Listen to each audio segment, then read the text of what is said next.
Carpal bone Greek word है कार्पोस, जिसका मतलब होता है wrist. Made up of 8 bones, ये रिस्ट की बोन्स होती हैं, विच आर अरेंज इन 2 रोज, 2 रोज में अरेंज होती हैं। एक प्रोक्सिमल रो होती है जो कि रेडियस और उल्ना के साथ अटैच होती है, और एक डिस्टल रो होती है। प्रोक्सिमल रो में जो बोन्स आती हैं वो है स्केफॉइड, ल्यूनेट, ट्राइक्यूट्रल, पिसीफॉर्म, और जो डिस्टल रो में बोन्स आती हैं वो है ट्रेपीजियम, ट्रेपीजॉइड, कैपिटेट, हेमेट। और ये इसकी लेटरल साइड है और ये मीडियल साइड है। तो ये बोन्स डिफाइन की गई हैं लेटरल टू मीडियल। पहली बोन जो है, जैसे कि प्रोक्सिमल पोर्शन पहली है स्केफॉइड, वो लेटरल की साइड पे होगी क्योंकि ये थंब है, इस वजह से ये बोन्स रीड कर लेते हैं। The proximal row contain from lateral to medial side the scaphoid, ये ग्रीक वर्ड्स हैं, इसकी मीनिंग इसके शेप से रिलेट करती है।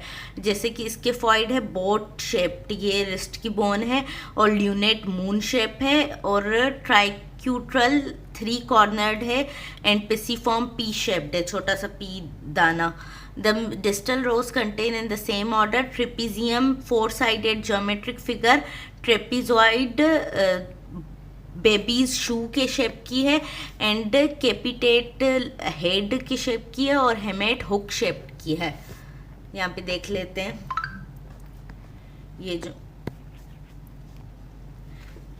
ये जो स्केफॉइड है ये बोट की शेप की है, ये वाली बोट की शेप की है, ये मून शेप की है, यहाँ पे ये मून शेप की है, एंड ये 3 कॉर्नर्स, ये एक कॉर्नर, दूसरा कॉर्नर, तीसरा कॉर्नर, और ये पी दाने की शेप की है पिसीफॉर्म। और ट्रेपीजियम है 4-साइडेड ज्योमेट्रिक फिगर, ये एक साइड, दूसरी साइड, तीसरी, चौथी, और ट्रेपीजॉइड बेबी शू के जितनी है की शेप की है, एंड कैपिटेट हेड के शेप की है, एंड ये जो है हमेट वो हुक शेप की है, यहाँ से हुक शेप की है। तो इसकी identification, the scaphoid is boat shaped and has a tubercle on its lateral side, lateral side पे इसकी ट्यूबरकल होगा, ये वाला जो है इसका लेटरल साइड पे ये ट्यूबरकल है। And the lunate is half moon shaped और crescentic. The triquetral is pyramidal in shape and has an isolated oval facet on the distal part of the palmar surface. Pisiform P-shape की है, it is only one oval facet on the proximal part of its dorsal surface. The trapezium is quadrangular in shape and has a crest or a groove interiorly. It has a scalar, convex and articular surface distally, मतलब केवो convex shape होता है इसका। The trapezoid resemble to the shoe of the baby. The capitate is the largest carpal bone with rounded head, ये capitate सबसे largest carpal bone होती है। The hamate is wedge shaped with a hook near its base. Side determination, general points इसकी हैं वो मैं diagram में ही समझा देती हूँ। पहली जर्नल पॉइंट है इसकी, the proximal row is convex, मतलब आउटवर्ड।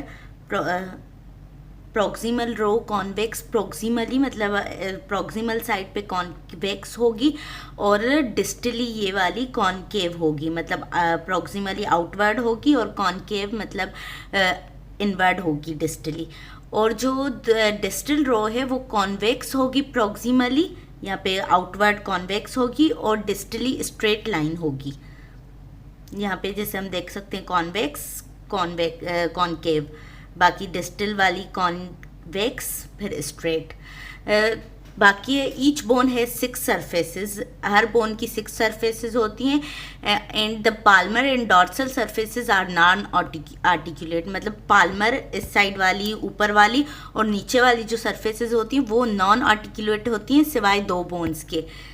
वो 2 बोन्स कौन सी हैं? पेसिफॉर्म एंड ट्राइक्यूट्रल। ये दोनों बोन्स एक दूसरे के साथ पाल्मली और डिस्टली अटैच हैं डॉर्सली, इसीलिए इन दोनों के अलावा बाकी सारी बोन्स जो होंगी वो नॉन आर्टिकुलेट होंगी palmarly and distally, dorsally. And the lateral surfaces of the two lateral bones, scaphoid and trapezium, are non articulate. ये लेटरल साइड है, तो यहाँ की जो बोन्स होंगी ट्रिपीजियम एंड स्केफॉइड, ये दोनों नॉन आर्टिकुलेट होंगी क्योंकि इस साइड कोई बोन नहीं है। ये दोनों लेटरल बोन, जो आखिरी वाली लेटरल बोन है वो नॉन आर्टिकुलेट होंगी, और मीडियल वाली भी आखिर वाली बोन नॉन आर्टिकुलेट होती हैं। कौन कौन सी होंगी फिर? Hamate, pisiform and triquetral. ये वाली, एक ये वाली, एक ये वाली और एक ये वाली, ये तीनों नॉन आर्टिकुलेट होंगी मीडियल साइड पे, क्योंकि इनके साथ कोई बोन आगे मीडियली, ये लेटरली नॉन आर्टिकुलेट होंगी और ये मीडियली नॉन आर्टिकुलेट होंगी। The dorsal non articulate surface is always larger than Palmer surface, Palmer non articulate surface. Dorsal जो दूसरी, ये पाल्मर सरफेस है, तो दूसरी साइड का जो डॉर्सल सरफेस होगा वो हमेशा always larger than the palmar non articulate surface except for the lunate.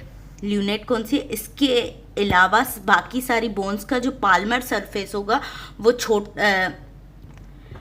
Palmer surface होगा वो छोटा होगा डॉर्सल सरफेस से, मतलब डॉर्सल सरफेस बड़ा होगा, except the lunate in which the palmar surface is larger than dorsal surface.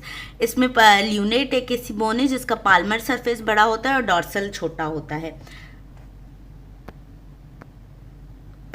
बाकी ये द डॉर्सल, यही वही बात लिखी, the dorsal non articulate surface is always larger than the palmar non articulate surface except for lunate in which the palmar surface is larger than dorsal surface. ये याद रखने वाली बात है। The general points give in identifying the proximal, distal, Palmer and dorsal surfaces in most of the bones the site can finally determine with the help of specific point. बाकी ये specific point दी हुई हैं हर bone को identify करने के लिए अलग अलग। ये प्रॉक्सिमल कौन सा वाला? मतलब जो रेडियस उल्ना की साइड पे है उसे कहते हैं प्रॉक्सिमल। डिस्टल जो उससे दूर है, मतलब जो हाथ की साइड पे है, एंड पाल्मर आगे वाला सरफेस एंड डॉर्सल पीछे वाला surface. The scaphoid, the tubercle is directed laterally and forward and downward. Scaphoid पे एक ट्यूबरकल होता है, ये वाली मसल है स्केफॉइड, तो यहाँ पे एक ट्यूबरकल होता है जो कि लेटरली होता है, forward and downward. The lunate, the small semi lunar articulate surface for the scaphoid is on the lateral side. Lunate कौन सी है? इस पे लेटरल साइड पे आर्टिकुलर सरफेस होती है, semi lunar articular surface for the scaphoid. यहाँ पे ये स्केफॉइड है उसके साथ आर्टिकुलेट हो रही है। The quadrilateral articular surface for triquetral on the medial side, यहाँ पे भी आर्टिकुलर सरफेस है ट्राइक्यूट्रल बोन के लिए। The triquetral, the oval facet for the pisiform lies on the distal part of the palmar surface. यहाँ पे distal part of the palmar surface पे इसकी आर्टिकुलर सरफेस होगी पर for pisiform form. The medial and dorsal surface are continuous and non articulate होती हैं। The pisiform, the oval facet for the triquetral lies on the proximal part of the dorsal surface. The lateral surface is grooved by the ulnar nerve. Lateral surface पे ulnar nerve होती है यहाँ पे, sorry यहाँ पे ये इसका lateral surface है तो यहाँ पे ulnar nerve होगी। The trapezium, the palmar surface has a vertical groove for the tendon of the flexure carpi radialis. The groove is limited laterally by the crest of the trapezium. तीसरी point है the distal surface bears a sellar concavo convex articular surface for the base of the first metacarpal bone. And trapezoid, the distal articular surface is bigger than the proximal. इसकी distal articular surface proximal से बड़ी होती है। Distal trapezoid, distal इसकी articular surface ये वाली है and proximal ये वाली है, तो ये इससे बड़ी है distal. The palmar non articular surface is prolong laterally. The capitate, the dorsomedial angle is the distal most projection from the body of capitate. It bears a small facet for fourth metacarpal bone. इस पे facet होता है small fourth metacarpal bone के लिए। The hamate, the hook projects from the distal part of the palmar surface and is directed laterally. Attachments, इसकी attachment कहाँ कहाँ होती हैं? इसकी attachment 4 जगहों पे होंगी, मतलब मसल अटैचमेंट एक यहाँ पे होगी, एक यहाँ पे, एक यहाँ पे और एक यहाँ पे। इन जगहों पे सिर्फ इसकी मसल अटैचमेंट्स होती हैं। ट्यूबरकल ऑफ स्टीफॉइड पे, ये कहाँ गया, ये ट्यूबरकल ऑफ स्टीफॉइड पे एंड पेसिफॉर्म पे, ट्रेपीजियम पे एंड हेमेट पे। पेसिफॉर्म मतलब यहाँ पे एक अटैचमेंट होगी और दूसरी अटैचमेंट होती है ट्रेपीजियम पे, मतलब यहाँ पे ट्रेपीजियम कहाँ गया, ये हाँ ट्रेपीजियम, मतलब यहाँ पे, एक मिनट दोबारा कर देती हूँ। एक अटैचमेंट होती है स्टिफॉइड के टुबरकल पे, यहाँ पे अटैचमेंट होगी, दूसरी ट्रेपीजियम पे और तीसरी पेसिफॉर्म पे और चौथी अटैचमेंट होती है हेमेट पे। यहाँ पे इन चारों जगहों पे अटैचमेंट्स होगी, बाकी किसी जगह पे नहीं होगी। तो ये रीड कर लेते हैं। द टुबरकल ऑफ स्टिफॉइड पे फ्लेक्चर रेटिनाक्यूलम अटैच होगा, a few fibres of the abductor pollicis brevis, और pisiforms give insertion to be flexor carpi ulnaris. Pisiform is a sesamoid bone in tendon of FCU, मतलब flexor carpi ulnaris. Flexure retinaculum and its superficial slip, abductor digiti minimi, extensor retinaculum, इस सब की attachment होती है पेसिफॉर्म पे।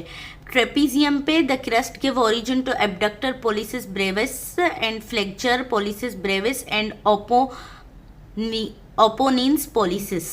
These constitute muscle of thinner eminence. The edges of the groove gives attachment to the two layers of flexure retinaculum. The lateral surfaces give attachment to the lateral ligament of the wrist joint. The groove lodges of the tendon of the flexure carpi radialis. और hamate पे होती है the tip of the hook gives attachment to flexure retinaculum. The medial side of the hook gives attachment to the flexure digiti minimi and the opponents digiti minimi. ये सारी attachment ऐसे ही लिखी हुई हैं थ्योरी में, बाकी कोई डायग्राम नहीं दी हुई। आर्टिकुलेशन मतलब एक बोन्स कितनी बोन के साथ जॉइंट बना रही है, ये डायग्राम में देख लेते हैं।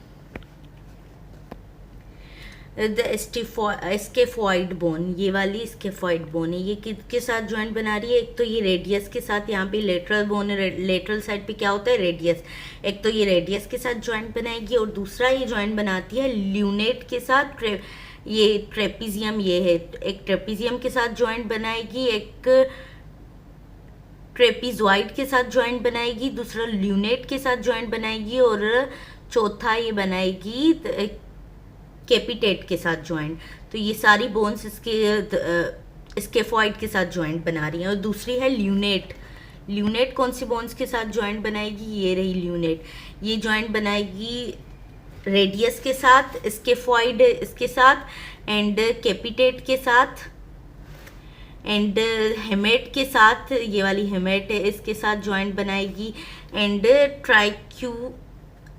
ट्राइक्यूट्रल के साथ। ये बोन, ये ल्यूनेट बोन है, ये इन चारों के साथ जॉइंट बना रही है और यहाँ पे रेडियस के साथ बना रही है।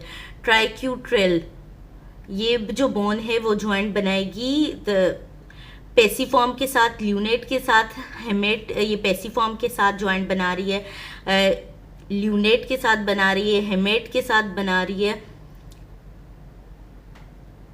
एंड ये बना रही है articulated disc of the inferior radio ulnar joint. Inferior radio ulnar joint के साथ भी बना रही है, इसकी आर्टिकुलेशन डिस्क होती है। पेसिफॉर्म ये सिर्फ आर्टिकुलेट होती है, पेसिफॉर्म सिर्फ ट्राइक्यूट्रल के साथ। एंड ट्रिपीजियम जो होती है, ये वाली ट्रिपीजियम ये जॉइंट बनाती है स्केफॉइड के साथ, फर्स्ट एंड सेकंड मेटाकार्पल्स के साथ यहाँ पे जॉइंट बना रही है, एंड कैपिटेट के साथ, ये वाली ट्रेपीजॉइड के साथ, ये वाली ट्रेपीजॉइड है। एंड ट्रेपीजॉइड ये वाली जो बेबी शू के जितनी होती है, मतलब के शेप की होती है, ये जॉइंट बनाएगी स्केफॉइड के साथ, ट्रेपीजियम के साथ, सेकंड मेटाकार्पल के साथ, एंड कैपिटेट के साथ ये जॉइंट बना रही है। एंड जो कैपिटेट है वो जॉइंट बनाएगी स्केफॉइड के साथ, ल्यूनेट के साथ, हेमेट के साथ, second, third and fourth metacarpals. ये है द बोन कैपिटेट, ये सेकंड, थर्ड और फोर्थ मेटाकार्पल्स के साथ भी जॉइंट बना रही है। एंड ट्रेपीजॉइड के साथ भी जॉइंट बनाएगी, ये ट्रेपीजॉइड है इसके साथ भी जॉइंट बनाएगी। एंड हेमेट जो है वो बनाएगी, ये आखिरी वाली मीडियली आखिरी वाली बोन है वो है हेमेट, ये जॉइंट बनाएगी ल्यूनेट के साथ, या ये है ल्यूनेट के साथ, एंड ट्राइक्यूट्रल के साथ, इसके साथ बना रही है, एंड कैपिटेट के साथ, and fourth and fifth metacarpals, इन दोनों के साथ भी जॉइंट बनाएगी। तो ये रीड भी कर लेते हैं। The scaphoid radius lunate trapezium trapezoid and capitate के साथ जॉइंट बनाएगी, and lunate radius scaphoid capitate hamate and triquetral के साथ जॉइंट बनाएगी, and triquetral pisiform lunate hamate and articulate disc of the interior radioulnar joint, and pisiform articulates only with triquetral, pisiform सिर्फ इसी के साथ बनाएगी, and trapezium scaphoid first and second metacarpal and trapezoid के साथ बनाएगा, and trapezoid scaphoid trapezium second metacarpal and capitate के साथ, and कैपिटेट scaphoid lunate hamate and second third fourth metacarpal and trapezoid के साथ, and hamate lunate ट्राइक्यूट्रल कैपिटेट and fourth and fifth metacarpals के साथ बनाएगा। ये डायग्राम सामने हो तो आराम से बता सकते हैं हम लोग। The year of appearance of centre of ossification in the carpal bones, ये यहाँ पे दी हुई हैं सारे किस ईयर में अपीयर हो रही हैं ये ऑसिफिकेशन की, वो of lower and radius उल्ना carpal bones and metacarpals and flanges. इसका एक एक सबका ऑसिफिकेशन का वो पॉइंट है, ये अपीयर कब हो रही हैं, एंड कब हो रही हैं, सब लिखा हुआ है। Clinical anatomy, a fracture of stifoid is quietly common. The bone fracture through the waist at right angles to its long axis. Fracture is caused by a fall on the outstretched hand and on the tips of the fingers. The causes tenderness and swelling in the anatomical snuff box and pain on the longitudinal persection of the thumb and index finger. The residual disability is more marked in the mid-carpal joint than in the wrist joint. The importance of the fracture lies in its liability to non-union and avascular necrosis of the bone with pain in anatomical snuff box. Normally जो scaphoid bone है उसमें से दो nutrient arteries गुजर रही होती हैं। अगर ये अलग अलग साइड से गुजर रही हैं तो ठीक है, अगर बीच में अगर फ्रैक्चर भी हो गया तो ये दोनों साइड से ब्लड सप्लाई हो रहा है तो ये यूनियन हो जाएगी फ्रैक्चर की और नेक्रोसिस नहीं होगी। अगर ये दोनों आर्टरीज एक ही साइड से गुजर रही हैं और बीच में फ्रैक्चर हो गया तो ये जो दूसरा वाला पार्ट है इसको ब्लड सप्लाई मिलेगी ही नहीं और इसकी नेक्रोसिस हो जाएगी और इस पार्ट को ब्लड सप्लाई मिलेगी। Normally, the scaphoid has two nutrient arteries, one entering the palmar surface of the tubercle and the other dorsal surface से enter होती है of the body. Occasionally 3% cases में both vessels enter through the tubercle or through the distal half of the bone. Distal side से दोनों गुजर रही होती हैं, मतलब in such cases fracture may deprive the proximal half of the bone of its blood supply leading to avascular necrosis हो जाएगी। ये डिस्टल पार्ट से दोनों गुजर रही हैं तो जो प्रोक्सिमल पार्ट होगा वहाँ पे एवेस्क्यूलेशन या ब्लड सप्लाई नहीं होगा तो नेक्रोसिस ऑफ प्रोक्सिमल सेगमेंट हो जाएगा। And it may be treated on the lines of osteoarthritis. Dislocation of lunate may be produced by the fall on the acutely dorsiflexed hand with the elbow joint flexed. The displaces the lunate anteriorly can lead to carpal tunnel syndrome like fractures. तो यहाँ पे lunate जो होती है वो movable bone होती है, कभी कभी आगे आ जाती है और ये जो मीडियल नर्व है इसको कंप्रेस्ड कर देती है जिसकी वजह से पेन होता है and displaces the neural anteriorly आगे की तरफ आ जाती है, also leading to carpal tunnel syndrome like fractures. इसको कार्पल टनल सिंड्रोम कहते हैं। Metacarpal bones, the metacarpal bones are 5 miniature long bones which are numbered from lateral to medial, मतलब थंब फर्स्ट मेटाकार्पल होगी, उसके बाद सेकंड लेटरल टू मीडियम, इसे medial side पे इसे नंबर देंगे। Each metacarpal has head placed distally head होता है उसका, अ shaft and a base at the proximal and. पहले बेस होता है, फिर शाफ्ट होती है, फिर हेड होता है। The head is round. It has an articular surface which extends more posteriorly than laterally. It It extend more on the palmar surface than on the dorsal surface. Palmer मतलब आगे की तरफ ज़्यादा, पाल्म वाली side पे ज़्यादा extend होता है as compare to dorsal surface. The head of the metacarpal bones from the knuckles during flexion. The shaft is concave on the palmar surface. Concave होती है, इनवर्ड होती है. It dorsal surface bear a flat triangular area for the distal part. मतलब इसकी जो shaft होगी वो concave होगी, इनवर्ड होगी, और ये फ्लैट ट्राइंगुलर होगा, यहाँ पे बेस होगा. The base is irregular expanded. Characteristics इसकी हर बोन की अलग अलग लिखी हुई हैं. It has the shortest and first जो मेटाकार्पल है वो मतलब थंब वाली, it is shortest and stoutest of all metacarpal bones. The base is occupied by concavo convex articular surface for the trapezium. इसकी कॉनवेव कॉन्वेक्स वो होती है surface base की. The dorsal surface of the shaft is uniformly convex. The head is less convex and border from side to side than the head of other metacarpals. The ulnar and radial corners of the palmar surface shows impression of sesamoid bones. The first metacarpal bone lying on more interior, ये ज़्यादा interior angle पे होती है, is rotated medially through 90 degree relative to the other metacarpals. इसकी movement ज़्यादा हो सकती है क्योंकि इसका जॉइंट नहीं होता दूसरी मेटाकार्पल्स के साथ. As a result of this rotation the movement of thumb takes place at right angle to those to other digits. It does not articulate with any other metacarpal bone. दूसरी किसी bone के साथ articulate नहीं होती. ये first bone है, इसका कॉनकेवो convex वो है head. The second bone, the base is grooved from before backwards. The medial edge of the groove is larger. The second पे groove होता है with deeper medial edge. The base has a third जो metacarpal है, the base has a styloid process projecting up from dorsolateral corner. यहाँ पे dorsolateral corner पे styloid process होता है. The base has two small oval facet on its lateral side. यहाँ पे इसकी lateral side पे फोर्थ वाली मेटाकार्पल के oval facet होंगे for the third मेटाकार्पल्स के साथ अटैच होने के लिए. On its medial side it has a single elongated facet for fifth metacarpal. यहाँ पे फिफ्थ के लिए elongated oval facet होगा. एंड फिफ्थ की ये है कि base has an elongated articular strip on its lateral side. Lateral side में फोर्थ मेटाकार्पल से अटैच होने के लिए आर्टिकुलर स्ट्रिप होगी. On for the fourth metacarpal the medial side of the base is non-articulate क्योंकि इस साइड कोई bone नहीं है तो ये non-articulate होगी. and bears a tubercle. इस पे एक tubercle भी होगा.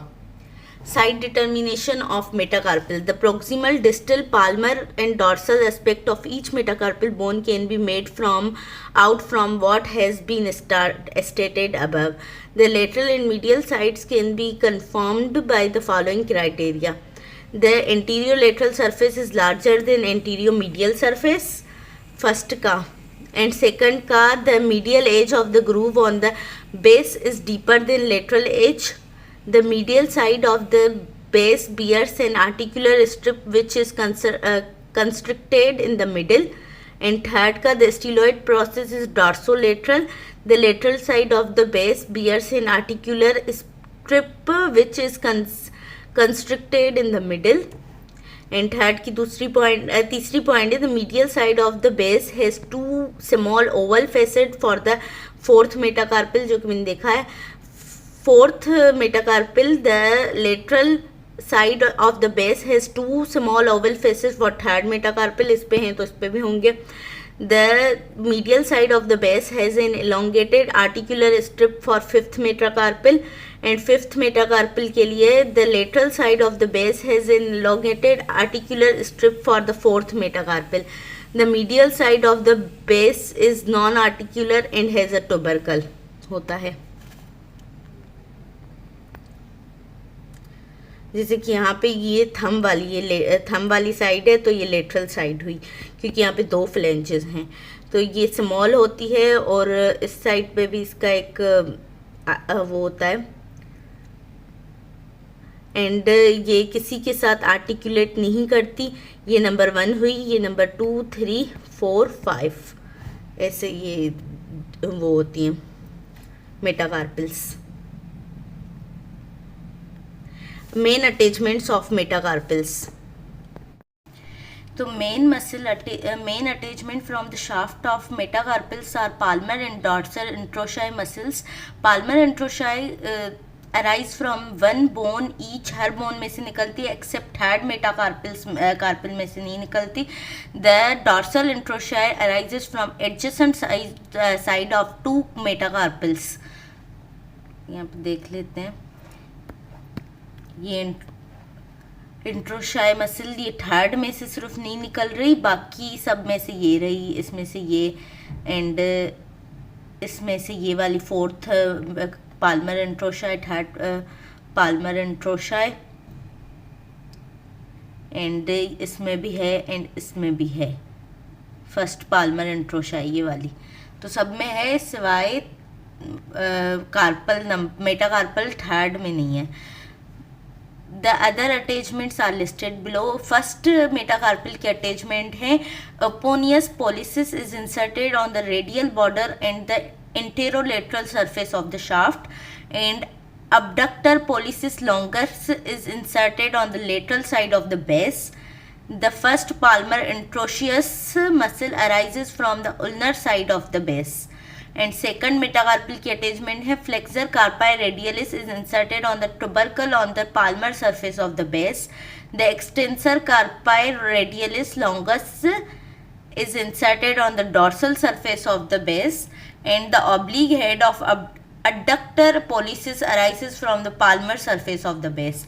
And third metacarpal में a slip from flexure carpi radialis is inserted on palmar surface of the base पे होती है flexure carpi radialis, और extensor carpi radialis brevis होती है dorsal surface of the base पे immediately beyond the styloid process, और oblique head of the adductor pollicis palmar surface of the base पे होती है, और transverse head of abductor pollicis arises from distal 2/3 of the palmar surface of the shaft. Fourth metacarpal पे होती हैं the antrochae arises from it, fourth metacarpal में यही होती है। Fifth metacarpal पे the extensor carpi ulnaris is inserted on the tubercle of the base. The Oponius digiti minimi is inserted on the medial surface of the shaft. बाकी articulations at the bases, base पे मतलब इस side पे जहाँ पे वो wrist के bones के साथ अटैच हो रही हैं वो उनका बेस है, तो वहाँ पे किन किन बोन्स से अटैचमेंट होते हैं। First metacarpal attach with trapezius form saddle shaped joint बनता है, एंड सेकंड मेटाकार्पल ट्रेपीजियम के साथ आर्टिकुलेट होती है, तो trapezoid and capitate, and the third metacarpal इन सब के साथ trapezium, trapezoid, capitate and third metacarpal के साथ आर्टिकुलेट होती है। थर्ड मेटाकार्पल होती है with the capitate, and second and fourth metacarpals के साथ आर्टिकुलेट होती है, and fourth metacarpal with the capitate, the hamate and third and fifth metacarpal के साथ, एंड फिफ्थ मेटाकार्पल जो आखिरी वाली है with the hamate and fourth metacarpal के साथ आर्टिकुलेट होती है। Ossification, the shaft ossify from one primary centre each, हर शाफ्ट पे एक एक प्राइमरी सेंटर होता है which appear during 9th week of development में अपीयर होता है। The secondary centre for the head appear in the second and fifth metacarpal, second to fifth metacarpal, and for the base in the first metacarpal. Secondary centre जो वो appear होता है fifth to second to fifth, मतलब second third fourth fifth metacarpal में appear होता है head में secondary centre, and first metacarpal के लिए होता है बेस में। It appear during the second third year and fuses with the shaft at 16 to 18 years में फ्यूज हो जाता है। बोन में भी दिखा देती हूँ आर्टिकुलेशंस। तो फर्स्ट ये फर्स्ट लेटरल साइड पे फर्स्ट मेटाकार्पल है, ये आर्टिकुलेट हो रही है ट्रेपीजियम के साथ और सैडल जॉइंट बना रही है, सैडल शेप जॉइंट बना रही है। एंड जो ये सेकंड मेटाकार्पल है ये आर्टिकुलेट हो रही है ट्रेपीजियम के साथ, ट्रेपीजॉइड के साथ, कैपिटेट के साथ और थर्ड मेटाकार्पल के साथ। और ये जो थर्ड मेटाकार्पल है वो जॉइंट बना रही है सेकंड मेटाकार्पल के साथ, कैपिटेट के साथ एंड फोर्थ मेटाकार्पल के साथ।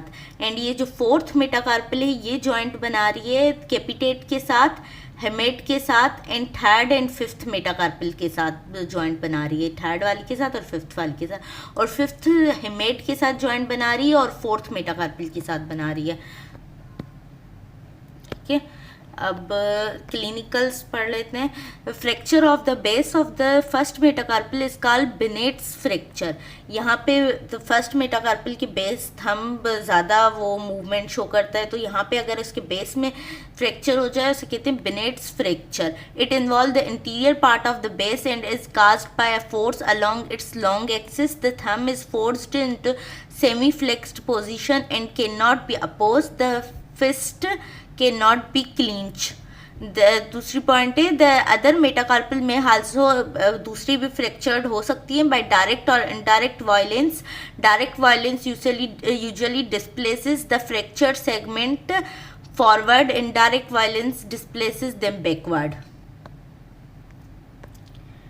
And tubercular and syphilitis, lytic disease of the metacarpal or phalanges in a child is located in the middle of the diaphysis rather than the metaphysis because of the nutrient artery break up into plexus immediately upon reaching the medullary cavity. In adult, however, chances of infection are minimized because the nutrient artery is replaced. ये the head है इसका, ये shaft है और ये lower end है, मतलब base है। तो यहाँ से बच्चों में यहाँ पे न्यूट्रिएंट आर्टरी गुजरती है और सप्लाई करती है ब्लड, तो ब्लड के ज़रिए इन्फेक्शन आ जाते हैं, इसीलिए शाफ्ट में इन्फेक्शन होने के बच्चों में ज़्यादा चांसेस होते हैं। Major source of supply by bacteria steel vessels. When the thumb possesses 3 phalanges the first metacarpal has 2 epiphysis. पहला जो थंब होता है उसमें 2 एपिफाइसिस होती हैं, 1 एट ईच एंड, नहीं मेटाकार्पल 2 एपिफाइसिस, एक ऊपर वाला एंड दूसरा नीचे वाला and. Occasionally the first metacarpal bifurcates distally, then the medial branch has no distal epiphysis, has only 2 flanges. The lateral branch has distal epiphysis and 3 flanges. Total digits are 6 in each case. पोलीडेक्टाइली, यहाँ पे 2 thumb हो जाते हैं, metacarpals double branches निकल आती हैं या flanges की डबल वो निकल आती हैं, जिसकी वजह से 2 थंब नज़र आते हैं। इस कंडीशन को कहते हैं 6 डिजिट्स या पोलीडेक्टाइली।